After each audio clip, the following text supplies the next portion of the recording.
Let's take a look at how a baseball game is actually played. You'll recall that the player who stands in the middle of the infield is the pitcher. And at the start of every baseball game, the pitcher will stand on the mound with the ball. He will push off the rubber and he will throw the ball home towards home plate.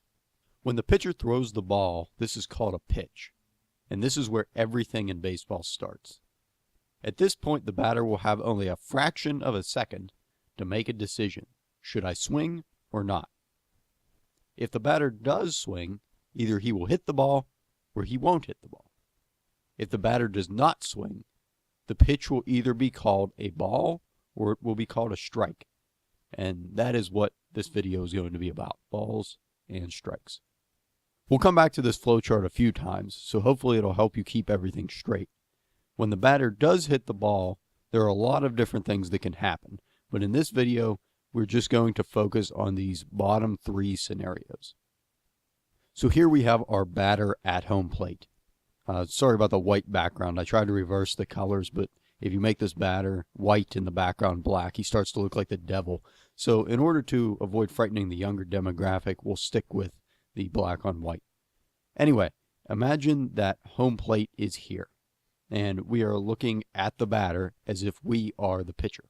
Baseball does not have a clock, so we need some way of keeping play moving forward. And this is basically the main concept behind balls and strikes. So once our batter steps up to home plate, an area called the strike zone is created.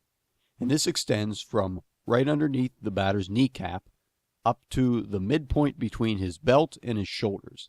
So about where his team's name would be written on his uniform. Vertically, the strike zone is everything above home plate, which makes it 17 inches wide. Because home plate has a depth, if we were to look at it from above, then the strike zone is right at the front edge of home plate, the edge that is closest to the pitcher. When the batter does not swing, if the pitch passes through the strike zone, it will be called a strike. If the pitch does not pass through the strike zone, it will be called a ball. And you might wonder, well, what if the pitch is right on the line? This would also be a strike. If any part of the ball, no matter how small it is, passes through the strike zone, it is a strike. Now, with the ball moving so fast, it might be difficult to tell where the ball was. And so this is the job of the home plate umpire to determine whether the pitch is a ball or a strike.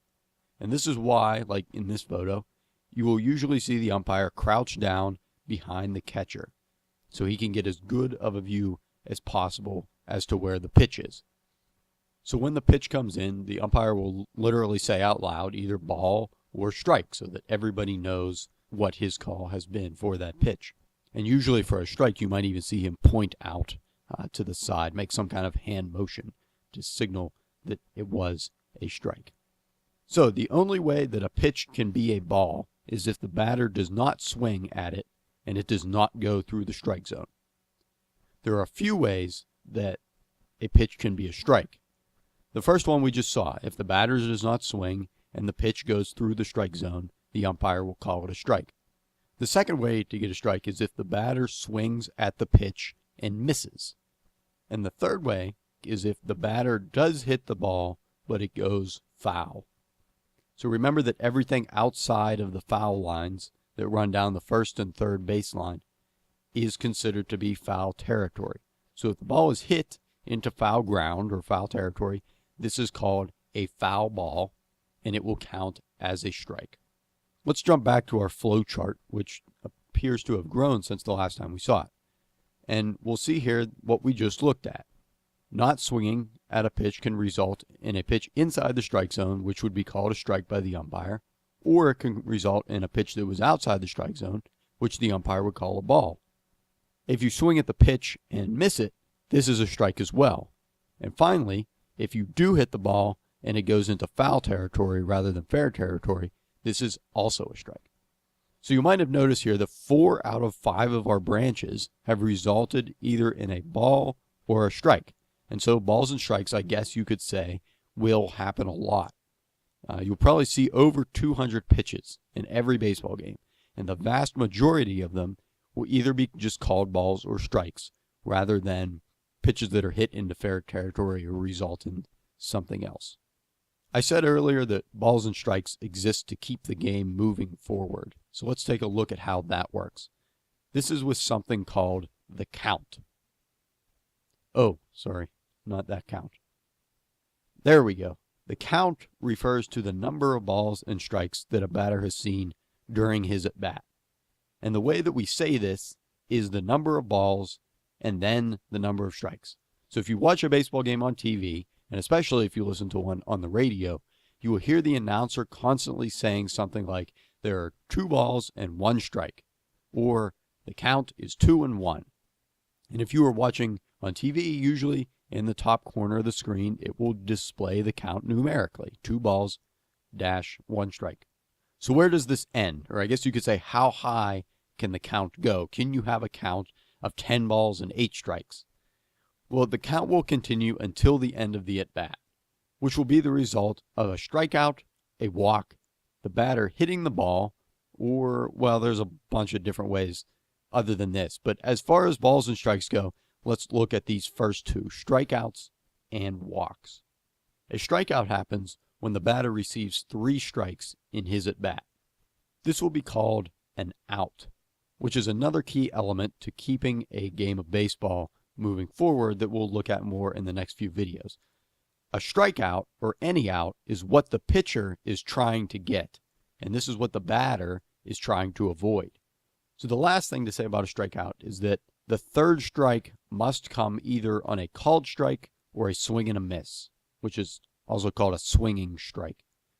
This is another way to say that you cannot strike out on a foul ball. If you have 2 strikes on you and you swing and foul the pitch off, it would essentially mean nothing, and you would just get another pitch. Even if you foul off 10 pitches in a row or 100 pitches in a row, or theoretically you could stand at home plate and foul off pitches for the next week, you still would not be out. Although, like everything else in baseball, there is an exception to this, and this is if you are attempting to bunt. A bunt is when a player does not swing at the ball, but instead he holds the bat out and just tries to tap the ball forward a few feet. So here is a batter who is trying to bunt. You can see that he's moved his hand up on the bat, which will make it easier to bunt the ball. So if he had 2 strikes on him here, and he was to bunt the ball foul, then this would be a strikeout, but only because he was trying to bunt. As for a walk, this means that the batter has had 4 balls thrown to him, which means that he basically gets to become a base runner without even having to do anything. He just had to stand at home plate and resist the urge to swing.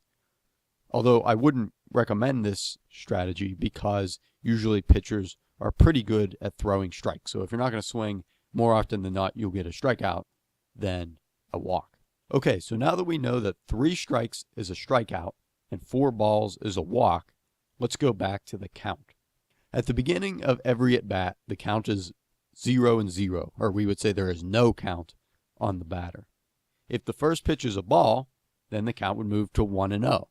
If it is a strike, whether it's a called strike, a swinging strike, or a foul ball, the count would be 0-1. The third option, of course, is that the batter will hit the ball into fair territory, and at that point, the at-bat would be over. If he does not hit the ball into fair territory, depending on whether the first pitch was a ball or a strike, the count could either move to 2-0, to 0-2, or to 1-1, 1 ball and 1 strike. Or again, the batter could hit the ball. So I think you can see where this is going. The batter can end the at-bat by hitting any pitch into fair territory, or he can continue taking balls and strikes until it reaches 3 balls and 2 strikes, which is what we refer to as a full count. Why is this called a full count?